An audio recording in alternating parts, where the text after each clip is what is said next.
My first guest is one of the founders of punk rock, Billy Idol. He's in the house. He's the Platinum Award-winning artist whose hits White Wedding and Eyes Without a Face gave America punk rock fever. Mr. Idol, welcome, sir. Cheers. Nice to see you. How you doing, man? Looking good? Cool, thank you. Cool. Now, every time I got a rock star on, we had Dave Navarro recently, I always ask him the first thing. It always comes back to the babes, because rock stars get the babes. So you're a single guy now. Take me out on the road with you. Just why it's a little easier for you guys than us mere mortal guys. Well, I would have to say that the voice, the singing voice, I mean, it soothes the breasts, you know, the breasts.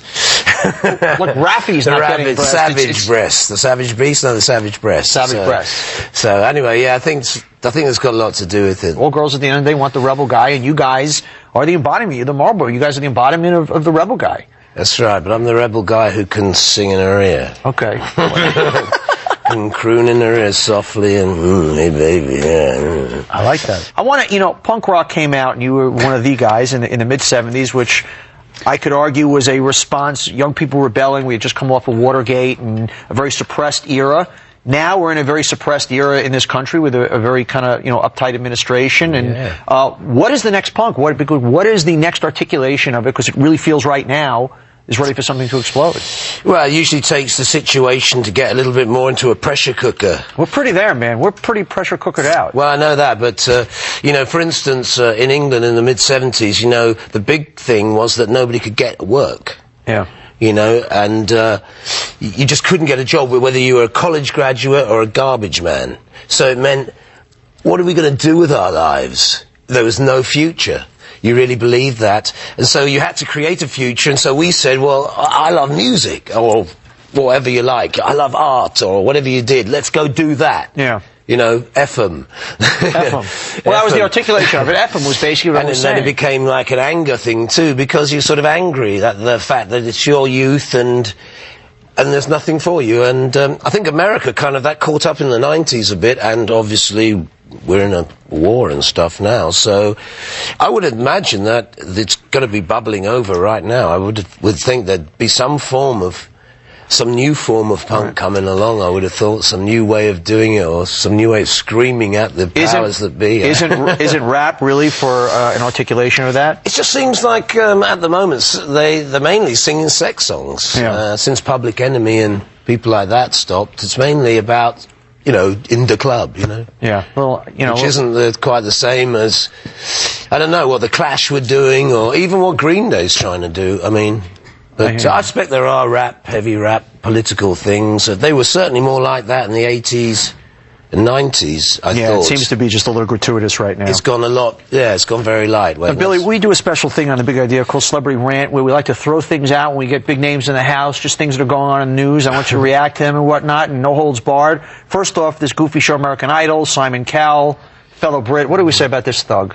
Well, I don't know, I think it's funny and all that, but, I think it's better to find great people who can really do it and get off on that, But there's always been shows like this. There used to be shows like this in England, Opportunity Knocks, and there'd be a guy in there moving his pecs around, and he won 3 times in a row. And there you go. It's got nothing to do with music. That's what I'm getting at. The only thing I think that's good about it is when people hear Idol, I think they think of me, really. They do, man. They do. That's why it's pulling in the big numbers. American/Billy Idol. Okay.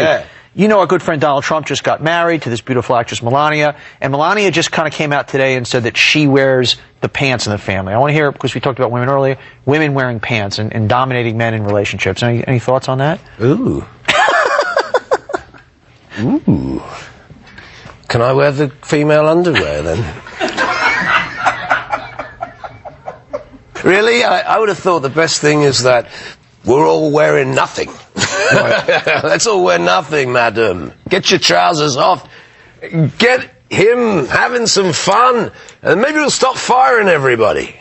Yeah, Donald, words from Billy Idol. Okay, while we're on women, later on in the show, we've got 3 beautiful women on, or Maggie Reiser, Sarah. We're going to talk about 10 things that men don't know about women. I want to ask you, if you were talking to our female audience, we've got a huge female audience, especially I know you're on tonight, what don't women really know about men that they should?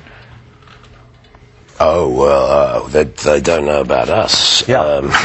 Well, they know what fools we are, so that's easy. What don't they know? I don't know. I suppose somewhere secretly we do harbour. We're very like them. In what way?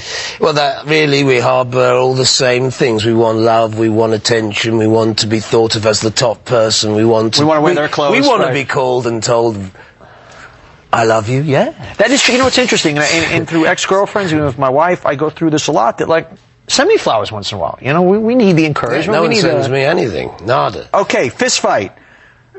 President Bush, Tony Blair. 5 rounds. Who wins? I suppose, horrible to say it, but maybe President Bush would win. You're telling me you think Bush kicks Blair's butt? Yeah, probably he would. He's got a lot of problems because the rest of the world doesn't really believe in this coalition that we've said we've got. Yes, they don't. I really believe when Colin Powell went to England, there must have been some truth in the weapons of mass destruction, but then when you found out there wasn't, I really wondered about Blair as well. I felt sad, you know, because I don't know, for a long time he's been a kind of a hope for English people, and I thought it's, I don't know, it just seems sad. And my parents are dead against him. My dad fought against Hitler, and he thinks war is the worst thing in the world. Well, so. speaking of Hitler, Prince Harry, one of the biggest cretins I've ever Well, they're seen. German, so puts on in good humor a swastika. Man, I thought that guy should just be gone for good. Well, what do you think of that? Oh, I don't know.